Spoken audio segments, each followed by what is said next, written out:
Hi everybody and welcome to another edition of Atalo Insider. As usual, we're going to take a look at what's changed on the Microsoft 365 platform over the last week and keep you better informed so you can better support your own users and also your customers, depending on what your role is. As usual, we're going to take a look at some of the message center issues that are going on at the moment. So we'll look at what incidents are currently active on my own personal tenant and also what incidents have been closed over the last week. Now, you might find that your tenant varies from this because there's different sections of Office 365 and it depends where your tenant is currently hosted, but it gives a representation of some of the things that's going on the platform as we speak. Then what we'll do is we'll go and have a look at the roadmap updates. So we'll have a look at what's launched or what's entered the launch category over the last 7 days, and we'll look at what's currently rolling out, or what's entered the rolling out category over the last week, and we'll also look at what Microsoft has started to develop. So it's a bit of a longer term view there. As usual, I find these videos are very beneficial for people because if you are supporting users and they're calling you up with support issues, then you're prepared to know what's a platform issue and what's something maybe you can affect. Also, if you are advising customers, if you're a consultant out there, then knowledge is power, and this better helps you manage your customers and educate those guys on what's going on the platform. So, as usual, let's jump in and go to my screen share. And we can have a look here. Let's look at the message center incidents at the moment. So we can see that currently there are 8 active incidents in my message center, and 6 have been closed in the last week. So let's run through these briefly. Hopefully there's not too much to go through today, so we shouldn't have to keep you more than about 15-ish minutes. That's my prediction at the moment. Okay, so current incidents. All users may be unable to play Skype meeting broadcast recordings. That's been going on since the 2nd of April 2026, so that's something to be aware of. Admin usage reports, processing delays. This is something we see very common. We seem to see a lot of delays on reports over the past few months, and maybe a little bit more so now. I wonder if Microsoft is turning some of these services down to alleviate some capacity on the platform, or whether it's just ongoing issues they have. But we do see a lot of delays in report processing. Let's have a look. Okay, so Skype for Business call data may be delayed. So again, users may see delayed call data within Skype for Business, call quality dashboard, and e-discovery. Same for Microsoft Teams. Provisioning delays for multiple scenarios. We actually saw this last week as well. So various provision items may take longer to spin up than you would normally expect, and this has been going on since the 23rd of March, we can see there. So again, maybe just alleviating capacity or an excess of demand at the moment with everything that's going on in the world. Skype for Business, service degradation, so people are reporting poor audio and video quality. Microsoft Teams, this has been going on since the 9th of March. Users may intermittently be unable to open specific files in Microsoft Teams. This is currently ongoing. Can't access Exchange Online Outlook client. So again, users of the Outlook desktop client may be unable to connect to Exchange Online. So they're all currently active on my own tenant. Like I say, your tenant may vary. And then items that have been closed within the last 7 days. So admins can't access the admin center within the modern experience. So from the 2nd to the 3rd of, what's that, about 4 hours, 3-4 hours maybe, on the 2nd to 3rd of April, some admins may have been unable to access the online admin center in the modern experience. I imagine maybe there's some updates being rolled out there, possibly. Okay, so Microsoft Planner, errors and timeouts within Microsoft Planner. So users may have experienced 500 or 503 errors or timeouts when accessing the Planner service, and that was the 1st of April for about 8 hours there. Users may have been unable to access sites and content. This is OneDrive for Business. This was the evening of the 30th of March to mid-afternoon the 31st, so quite a while that one. And users may have seen intermittent delays and errors accessing SharePoint Online sites and OneDrive for Business content. SharePoint Online, users may have been unable to access sites and content, similar to what we've just seen. All admins receiving errors within the Security and Compliance Centre. Again, this seems to be a bit of a recurring theme. This was the 17th of March to the 2nd of April. So admins may have experienced error messages when attempting to access the Advanced Threat Protection reports. Some users are unable to create Microsoft Teams channels with specific teams. Within specific teams. This was the 4th of March to the 29th of March. So apparently a small number of users may have been unable to create Teams channels. Okay, so that doesn't seem too bad. Seems like there's a common thread there of reports as we've seen before. So let's kind of jump in and take a look at some of the items on the roadmap. A much reduced set over the last week. So no cancelled items, no new items have completed their launch, so they're showing 0, but 11 new items have entered the rolling out category, which means they've started to roll out through the tenant. As usual, to explain, launched items are those that should now be available in all Office 365 tenants, and the rolling out are the ones that are currently working through the Office 365 platform. So you may see these in your tenant already, or you may not see these for a number of weeks or even a month or two, depending on how long it takes to roll out through the whole platform.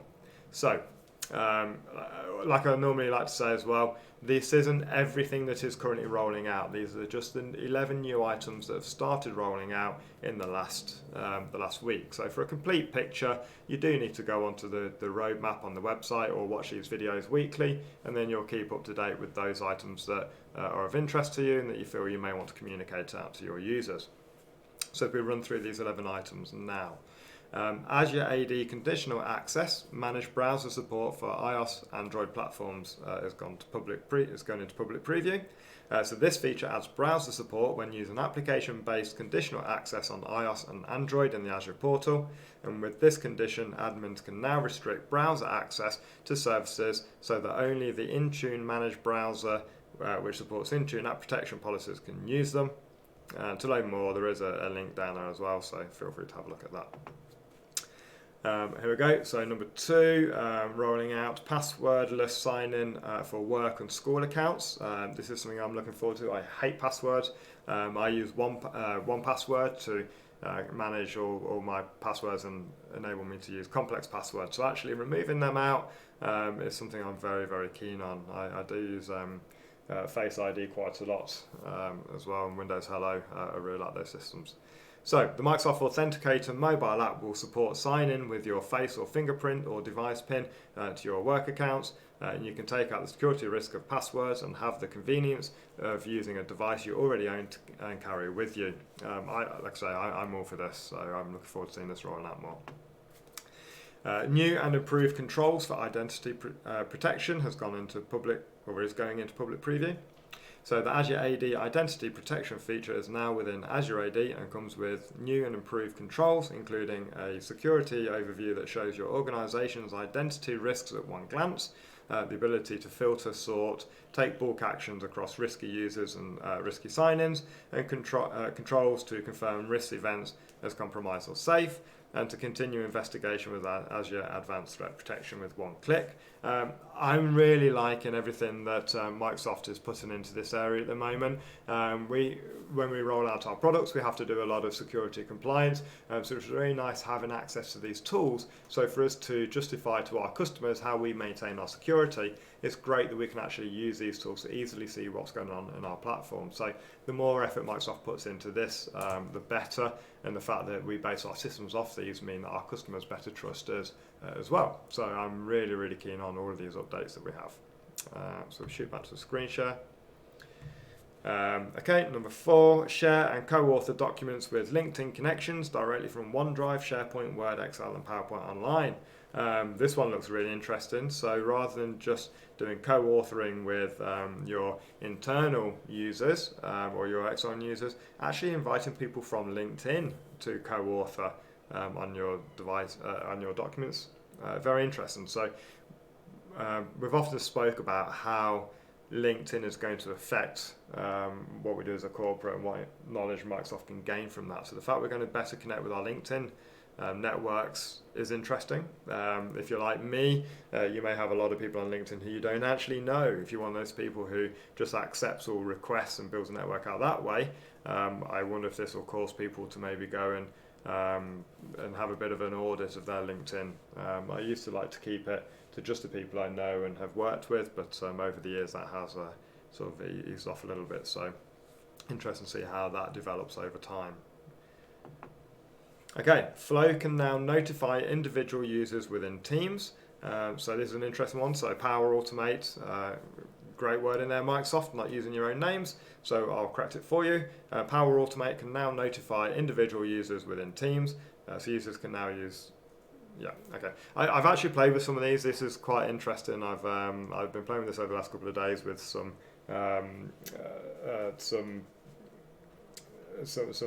Microsoft cards and sending them to users.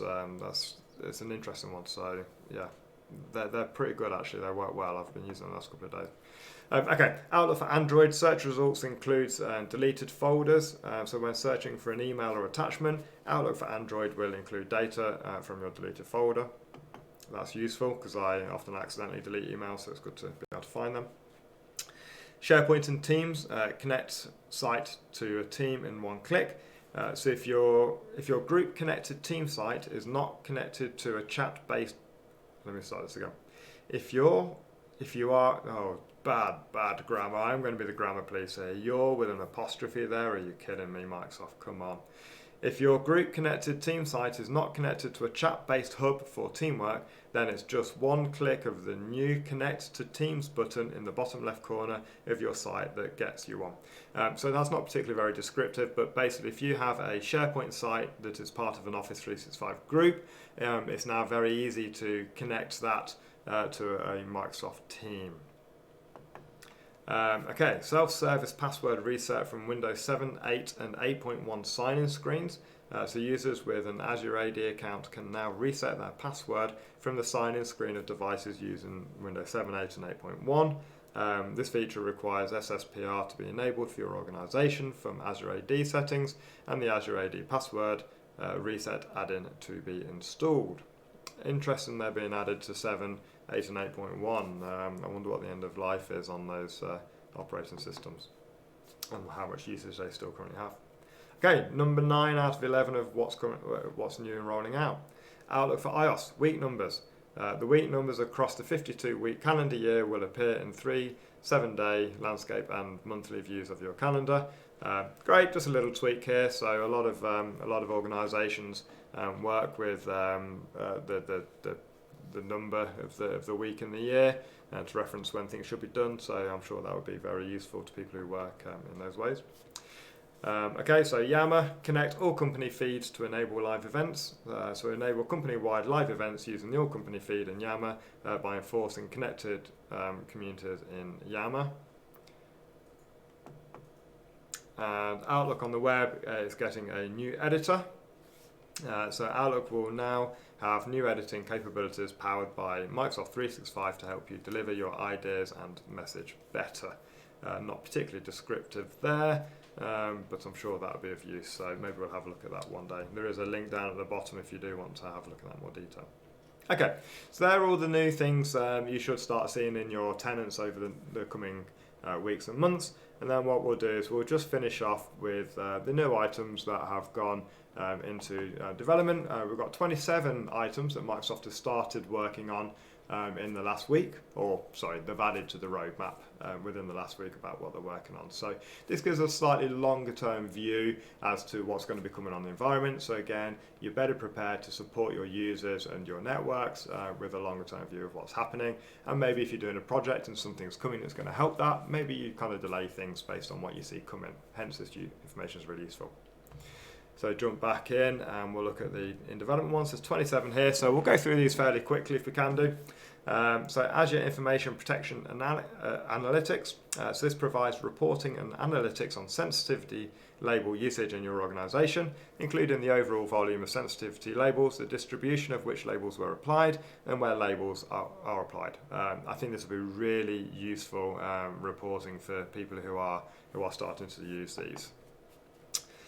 Screen recording and editing in Microsoft Stream. So quickly create videos using Microsoft Stream. Quickly create screen recordings by capturing your screen, your mic or webcam, applying light edits and uploading directly into Stream. Great, this will be really useful. I think this will be really useful for a lot of people.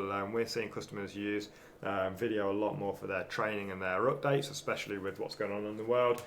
People are looking at more, so making this easy to do is definitely going to be helpful. I know a lot of my peers use things like OBS or Camtasia to do this now, so doing this directly into Stream should hopefully open this up to more training departments. Okay, Outlook for Windows, default permissions for sharing links. So when you share a document in Outlook for Windows by inserting a link, the permission to access that link will be provided by how your administrator sets sharing permissions for documents at the organization level, and your email message will include a clear, clickable link with the document name. There's two things here. One is actually making sure the permissions are correct, and the other one is a clickable link with the document name. So previously, when we've embedded those links, they have been very, very long and ugly links. So the fact that now the links are going to be generated with a friendly name and hiding the fugly URL, that's going to be quite welcome to me at least. Microsoft Teams, background effects in Teams meetings. Oh dear Lord, here we go. Okay, so Microsoft are building upon the heavily popular background blur feature in Teams meetings with background effects. This new feature in Teams will allow meeting attendees to customize their background from a list of pre-selected images. We see this across a lot of other video conferencing platforms. I know Zoom does it.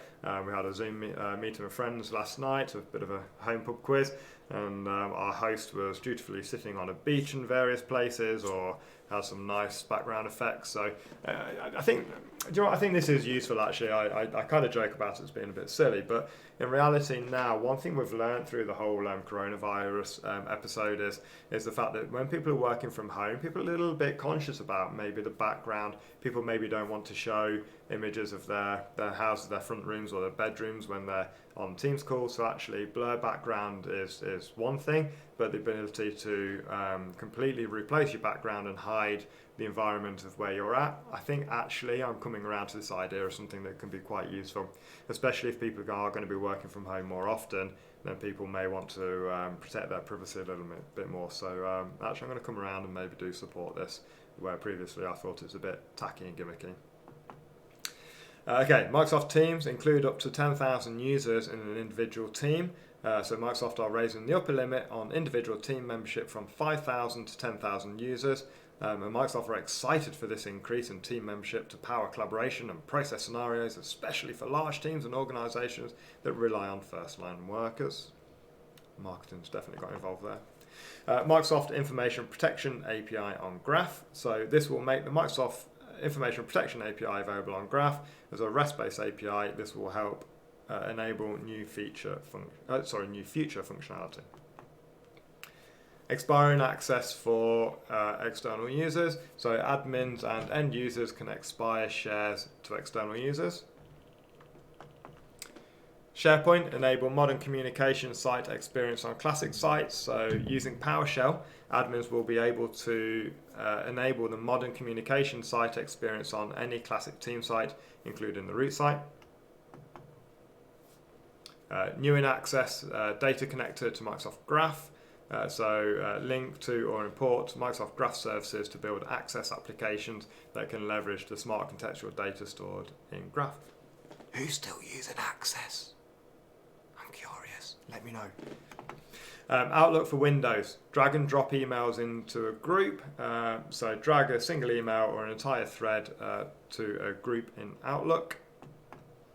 Customize search results for your organization. So new support for custom results pages and web parts in Microsoft Search allows you to create a new custom search results page in SharePoint and use the web parts developed using SharePoint Framework to extend search queries.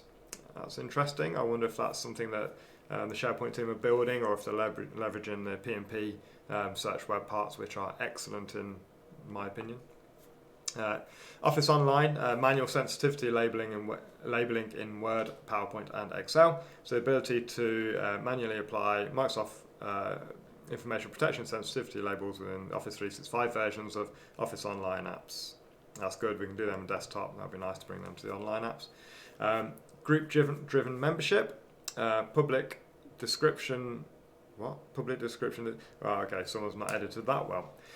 This feature will provide the ability for group owners to add a security group as a member of an Office 365 group. The security group can then be used to drive membership inside an Office 365 group, simplifying membership management scenarios where membership is all... Okay, that really is very explanatory. So, yeah, we'll move on. SharePoint News notification configuration. So configure personal email notification settings for SharePoint News updates. That's not describing whether that's set by a particular user or by an admin towards users. I imagine it's individual. Service Health Dashboard update, language translation. So Microsoft are adding enhancements to the Service Health Dashboard in Office 365 Admin Center. Customers will be able to view Service Health Dashboard posts in different languages. Full fidelity shared libraries in OneDrive. So not only can you sync shared libraries from SharePoint and Microsoft Teams to your PC or Mac using OneDrive, you can now view shared libraries in OneDrive on the web with support for viewing file metadata. That's a big one. Initial capabilities including viewing, sorting and grouping by custom metadata and changing your file view to any previously saved file view. Recommended view on the web in OneDrive for Business. Leveraging Office's new intelligence services, Microsoft are pleased to introduce the new recommended view. This view will help you get to your files faster by recommending files to you based on how you work and how you collaborate with others.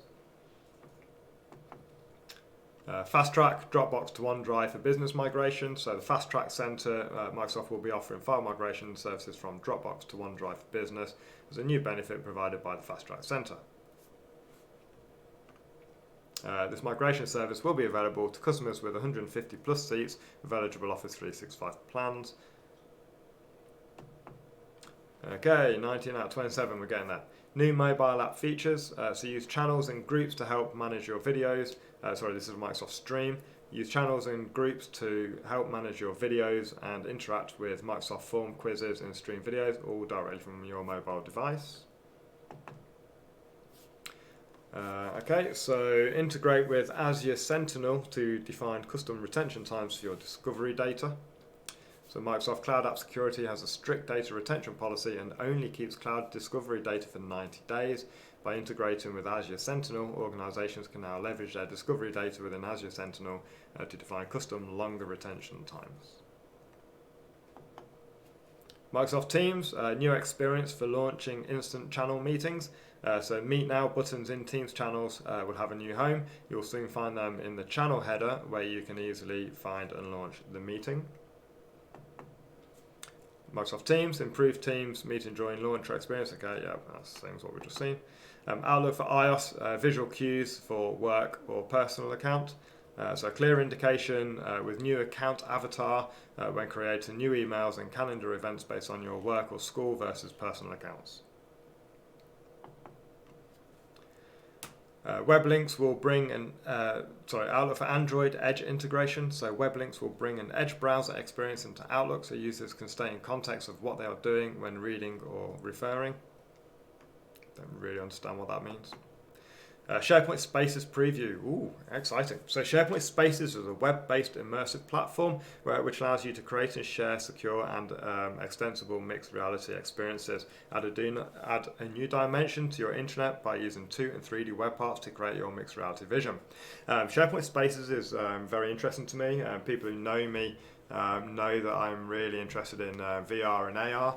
It's a big passion of mine. So I've actually been on the preview for SharePoint Spaces for the last few months. So I've been following this closely and getting involved and experiencing it. And I can't wait to bring you some content and show what we can do here. So it's nice that we're starting to see this come onto the roadmap as well. So hopefully we'll be able to share some of this with you going forward. But bringing a 3D immersive environment to some of your content is definitely going to be a bit of a game changer. It's not going to, from what I've seen so far, I don't think we're going to revolutionize normal document-based collaboration with this, but there's a number of use cases that I think this is going to be really, really useful, and I'm quite excited to show some of this, so I'm glad we can see this on the roadmap.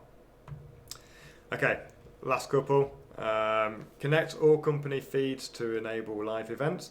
So enable company-wide, so this is Yammer, enable company-wide live events using the... Okay, we've actually just seen this and rolling out, so this is actually entered in development and rolling out within the same 7-day period, so we've already discussed that one. Lastly, email notification updates in Yammer. So Microsoft will be updating email notifications in Yammer to ensure you see important messages. Microsoft believe announcements from your communities and mentions of you on Yammer are important for you to see and get work done, and now they'll make sure you never miss them.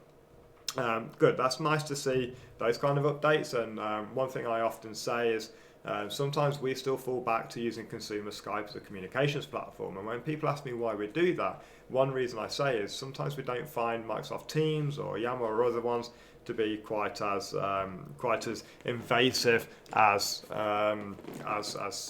like Microsoft Skype can be. So it's good to see that these notifications are getting more important. So I'm going to finish up there. I'm not going to switch back to my camera today because the battery on my camera has just run out.